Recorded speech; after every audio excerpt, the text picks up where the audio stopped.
Hello student के ये knowledge hub के यूट्यूब चैनल में मैं कन्हैया जी पांडे आपका स्वागत करता हूँ।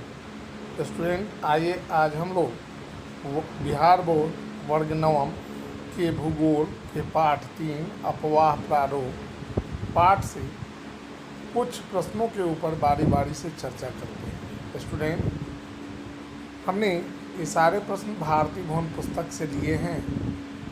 स्टूडेंट अपवाह प्रारूप का अर्थ क्या होता है? अपवाह प्रारूप का अर्थ होता है भारत में नदियों की स्थिति के बारे में इसमें वर्णन है। भारत में दो प्रकार की नदियां पाई जाती हैं, एक हिमालय से निकलने वाली नदियां और दूसरा दक्षिण के पठार से निकलने वाली नदियां। हिमालय से निकलने वाली प्रमुख नदियों में सिंधु, गंगा, यमुना, कोसी, गंडक, महानंदा, बागमती प्रमुख है, जबकि दक्षिण के पठार से निकलने वाली नदियों में गोदावरी, कावेरी, कृष्णा, तुंगभद्रा इत्यादि नदियां जो है बहुत ही महत्वपूर्ण है। तो स्टूडेंट आज हम सबसे पहले आपके समक्ष कारण बताएं से संबंधित प्रश्नों को देखेंगे। हमारा प्रश्न संख्या 1 है, कारण बताएं का बागमती, गंडक, बूढ़ी गंडक जैसी नदियां प्रमुख है, जबकि दक्षिण के पठार की प्रमुख नदियां हैं गोदावरी, कावेरी, कृष्णा, तुंगभद्रा, महानदी, सोन, चंबल, बेतवा, केन ये पठार की नदियां हैं। अब स्टूडेंट तो आज हम लोग इस पाठ के कारण बताए एवं लघुतरीय प्रश्नों के बारे में चर्चा करेंगे। स्टूडेंट कारण बताए का हमारा पहला प्रश्न है कि राजस्थान की नदियां अंतः प्रवाहित क्यों हैं? तो राजस्थान की नदियां अंतः प्रवाहित होती हैं क्योंकि राजस्थान एक मरुस्थलीय प्रदेश है। मरुस्थलीय प्रदेश यानी रेगिस्तानी प्रदेश है। रेगिस्तान में आप जानते हैं कि भूमि जल की प्यासी होती है। यहाँ वर्षा जो है नगण्य होता है, यानी 25 सेंटीमीटर से कम वर्षा होती है। यहाँ कटीली झाड़ियाँ जैसे बबूल, बेर, नागफनी के वृक्ष पाए जाते हैं। हमारा दूसरा प्रश्न है स्टूडेंट कि गोदावरी और कृष्णा अपने मुहाने पर डेल्टा बनाती है पर नर्मदा और ताप्ती नहीं। तो स्टूडेंट जैसा कि आप जानते हैं, क्योंकि गोदावरी एवं कृष्णा नदियां जो है अपर्दन एवं निक्षेपण का कार्य करती हैं, अतः ये नदियां अपने मुहाने पर डेल्टा का निर्माण करती हैं, जबकि नर्मदा एवं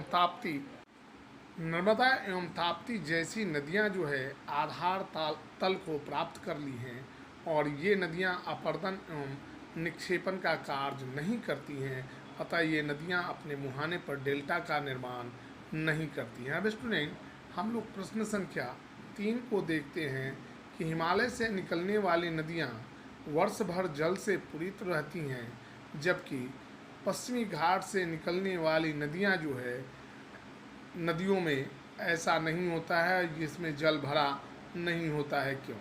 क्योंकि हिमालय से निकलने वाली नदियों में जल हिमालय पर अवस्थित ऊंची चोटियों पर अवस्थित बर्फ के पिघलने तथा हिम नदियों से आता है, अतः हिमालय से निकलने वाली नदियां सालों भर जल से भरी रहती हैं, जबकि पश्चिमी घाट में कोई हिम नदी या पश्चिमी घाट की किसी भी चोटी पर बर्फ नहीं पाया जाता है।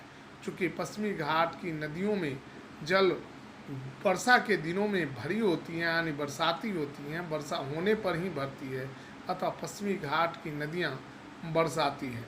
अब स्टूडेंट हम लोग देखते हैं प्रश्न संख्या 4, यमुना का जल प्रदूषित हो रहा है क्यों? तो जैसा कि स्टूडेंट आप जानते हैं, उत्तर भारत के अधिकतर बड़े नगर जैसे मथुरा, आगरा, दिल्ली जैसे नगर जो हैं ये यमुना के किनारे अवस्थित हैं। ये नगर जो हैं, इसके अलावा यमुना के किनारे बड़े बड़े औद्योगिक प्रतिष्ठान जैसे मथुरा तेल शोधक कारखाना और दिल्ली की बहुत सारी इकाइयाँ अवस्थित हैं। तो क्योंकि यमुना नदी के किनारे भारत के कई महत्वपूर्ण औद्योगिक नगर अवस्थित हैं, जिनके औद्योगिक अपशिष्ट और शहरों के कचरे जो हैं यमुना में बहा दिया जाता है, जिसके कारण यमुना का जल लगातार प्रदूषित होते जा रहा है। आप स्टूडेंट जानते हैं कि भारत की दो प्रमुख नदियां गंगोत्री हिम नदी से निकलती है, जबकि यमुना जो है यमुनोत्री हिम नदी से निकलती है। भारत की नदियों में ब्रह्मपुत्र जो है मानसरोवर झील से और सिंधु नदी भी तिब्बत के एक झील से निकलती है। इसके अलावा उत्तर भारत की प्रमुख नदियां झेलम, रावी, व्यास, चिनाब, ये नदियां भी जो है हिमालय के बर्फीले भाग से निकलती हैं। अब स्टूडेंट हम लोग अति लघुत्तरीय प्रश्न का प्रश्न संख्या 1 देखेंगे। हमारा प्रश्न संख्या 1 है, अति लघुत्तरीय प्रश्न का पहला प्रश्न है, हिमालय पार की एक नदी का नाम लिखिए। तो हिमालय पार की एक नदी का नाम है सिंधु नदी। इसके अलावा कोसी भी हिमालय पार की एक प्रमुख नदी है। ऐसी नदियों का निर्माण हिमालय के पर्वत के बनने के पहले ही हो चुका था।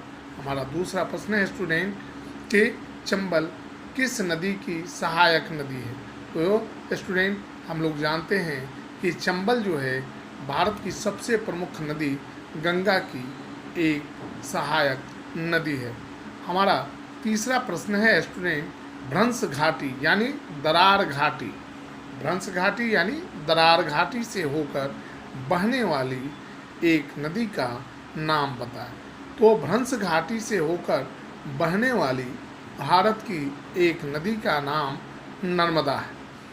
तो स्टूडेंट आज हमने आपके समक्ष वर्ग नवम बिहार बोर्ड के भूगोल के पाठ 3 अपवाह प्रारूप के भारतीय भवन पुस्तक से कारण बताएं एवं अति लघुत्तरीय प्रश्नों के बारे में चर्चा की। अगर आपको हमारा वीडियो अच्छा लगे तो आप हमारे वीडियो को लाइक करें, शेयर करें तथा हमारे YouTube channel KJ knowledge hub को सब्सक्राइब करें। अगले वीडियो का इंतज़ार करें। तब तक के लिए धन्यवाद।